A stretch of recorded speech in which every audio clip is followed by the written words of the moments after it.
I need for someone to go in the comments and help me understand this because I'm not grasping it.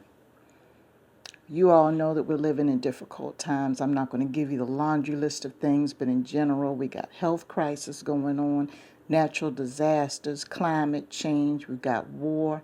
We've got things on a global scale that are happening every single day that need our attention as a people.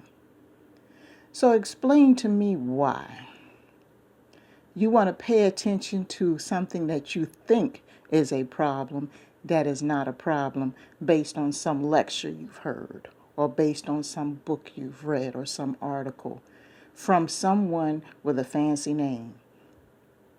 I've spoken before about this. You have to be careful where you get your messages from.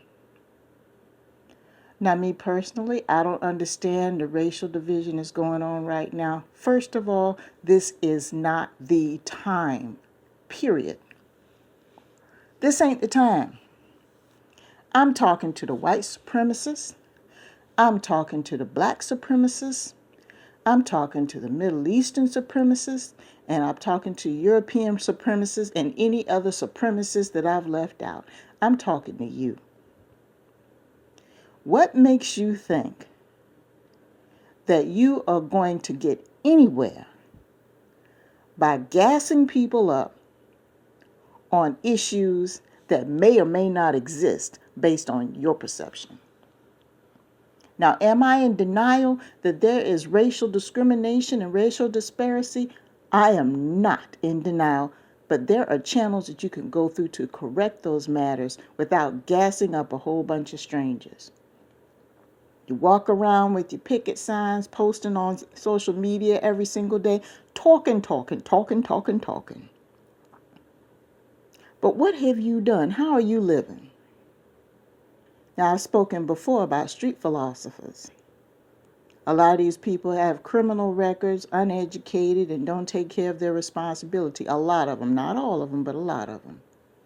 They have a lot of personal issues, but they want to preach a philosophy to try to get a following. So in other words, if you're going to follow this messy person, what does that make you? A follower of a messy person, ergo you are messy. Do you want that? This is not the time. You have to understand when a crisis presents itself, this is the time for people to unify, to come together collectively and act upon it collectively. But because of the health crisis and the war, you actually have more disparity. I'm trying to figure out where the solution is to all this. Where is the part at the end of the rainbow? What is being done progressively to solve the problem? Are you just going to sit here and just gas people up and get them amped up? To what end? Let's just say hypothetically in another universe, you get the whole world to believe what you're saying. And we all know no matter who you are, you'll never get all 8 billion people in this world to believe one person. You're never going to do it. But let's just say hypothetically in the twilight zone that you live in, you actually believe that you're going to get all these millions of people to follow you. You're going to get the whole world to follow you. Okay, fine. You got their attention. What are you going to do with it?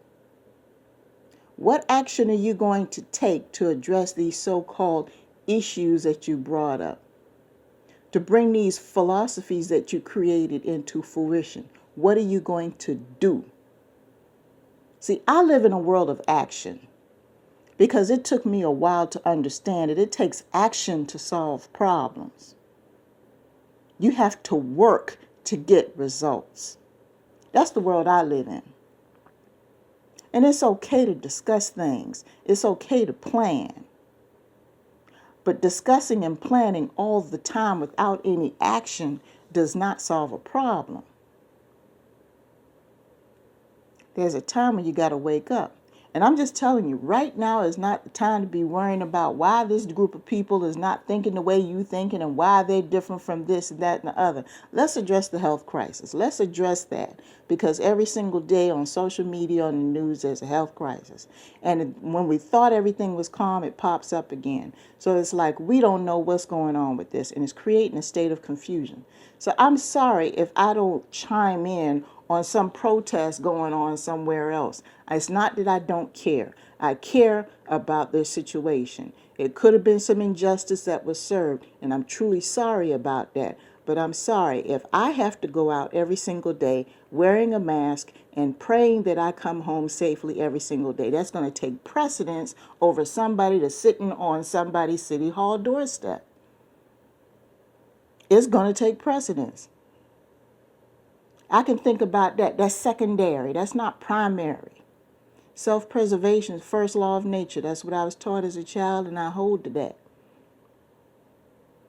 So you can't protest if you're in a hospital bed. You can't protest when they're closing the door of the coffin on you. So once you get your health under control and get the health situation under control and do what you have to do and do your part to make sure that it's under control, then we can go ahead and deal with the other stuff. Now, some of y'all might disagree with that. That's fine. You got a right to disagree, but I also have a right to speak on it. And I believe you me, there are a lot of people that are getting kind of tired of this. Because you're trying to place your cause above a health crisis. You're trying to place your cause above somebody living and dying. What? There's just no logic to that.